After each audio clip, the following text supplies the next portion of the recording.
झारखंड के पूर्वी सिंहभूम जिले में गुरुवार तक ब्रेन मलेरिया से हुई 5 मौत और लगातार बढ़ रहे संक्रमण के मामलों की गंभीरता को लेते हुए सरकार अलर्ट मोड पर आ चुकी है।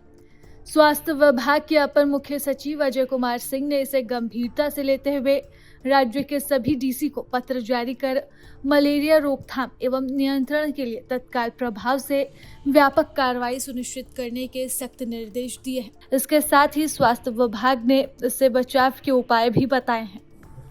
सर, ईस्ट सिंहभूम डिस्ट्रिक्ट में सेरेब्रल मलेरिया आउटब्रेक हुआ है, कुछ डेथ की हुई है, कुछ एडमिशन भी है हॉस्पिटल में। सर, कितने नंबर ऑफ डेथ है और कितने लोग एडमिट है इसमें बच्चे भी? सर, वो देखिए, झारखंड के कुछ जिले, खास करके आप पूर्वी सिंहभूम देखिएगा, सरायकेला खरसावां है, दुमका है, पाकुड़ है या चाईबासा है, ये जिला बिल्कुल मलेरिया प्रोन जिले हैं और यहाँ पे मच्छर का प्रकोप भी काफ़ी रहता है।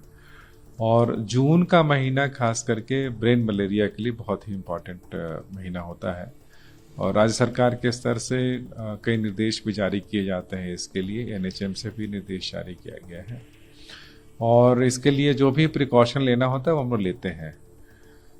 फिर भी अभी सूचना मिली है कि जो हमारा पूर्वी सिंहभूम का पोटका एरिया है और सरायकेला का जो एरिया है, वहाँ पे ब्रेन मलेरिया के केसेस पाए गए हैं और अभी भी जो है वो एमजीएम में और जमशेदपुर सदर अस्पताल में इलाज चल रहा है।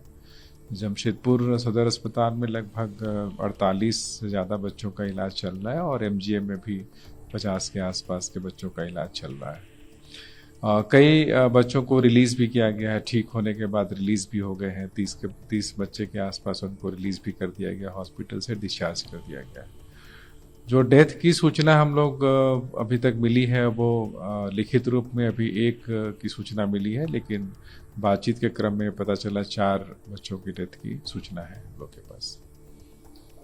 सर, एसओपी क्या है? जब आपने बताया कि ये कुछ डिस्ट्रिक्ट हैं जो मलेरिया प्रोन हैं, तो उसमें किस तरह के गाइडलाइन फॉलो होती हैं और क्या मैसेज अवेयरनेस के लिए दिया जाता है ताकि मच्छरों की ब्रीडिंग को रोका जाए या ये मलेरिया फैलने से रोका जाए? देखिए, इसको मच्छर को रोकने के लिए हम लोग बोलते हैं कि जो एक तो है कि आपको सोने के समय में आपको मच्छरदानी का प्रयोग करना चाहिए ताकि मच्छर जो है वो आपको नहीं काट सके। और वो भी मच्छरदानी भी जो है कुछ मेडिकेटेड मच्छरदानी होती है जिसका प्रयोग करना ज़्यादा श्रेयस्कर होता है इन सब एरिया में। इसके अलावा मच्छर से बचना है हमें, तो मच्छर से बचने के लिए हम लोग क्या करते हैं कि जो केमिकल्स हैं उसका छिड़काव भी करते हैं, मच्छर मारने वाले दवाएं भी हम लोग देते हैं और उसका छिड़काव भी होता है।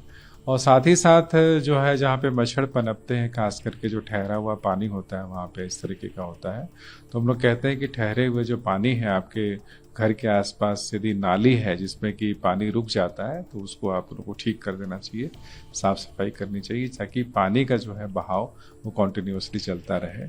और घर की साफ़ सफाई करनी चाहिए ताकि मच्छर ना रहें। और इसके बावजूद भी जो है फिर भी मच्छर यदि पनपते हैं तो आप उससे बचने का प्रयास करिए, ये हम लोग कहते हैं हमेशा। और मान लीजिए किसी को फीवर हो जाता है ऐसे केसेस में, तो सबसे पहले हम लोग ये कहते हैं कि आप जा कर के पीएचसी और सीएचसी हैं वहाँ पे दिखा लीजिए। और डॉक्टर्स हैं, डॉक्टर्स उपलब्ध हैं हमारे सारे, सीएचसी में हैं, पीएचसी में भी जाते हैं और उनके पास दवाइयाँ भी उपलब्ध हैं। लेकिन कुछ जो है इस तरीके से जो बीमार बच्चे हमारे पास आए, 4 बच्चों की जो जानकारी मिली उसमें एक का तो डेथ शायद गांव में ही हो गया है, तो वो हॉस्पिटल तक पहुंचे ही नहीं। और जो भी मरीज पहुंचते हैं वो काफ़ी दिन बाद पहुंचते हैं। जैसे मच्छर काटने के बाद ये फीवर होता है तो फीवर होने के कुछ दिन तक लोग वेट करते हैं, 5 दिन 7 दिन वेट करते हैं, उसके बाद ही हॉस्पिटल जाते हैं। और इन केसेस में खास करके ब्रेन मलेरिया वाले केसेस में ज़रूरी है कि इसका इलाज तुरंत शुरू हो जाए। तो ये करना चाहिए कि जैसे ही फीवर होता है उसके बाद जो है आप यदि हॉस्पिटल में जाएंगे और हॉस्पिटल में यदि आप ब्रेन मलेरिया का जांच कराइएगा तो ब्रेन मलेरिया का जांच रिपोर्ट आ जाता है तुरंत, और रिपोर्ट आने के बाद फिर आपकी जो है उस पर जो इलाज है वो काम शुरू हो जाता है।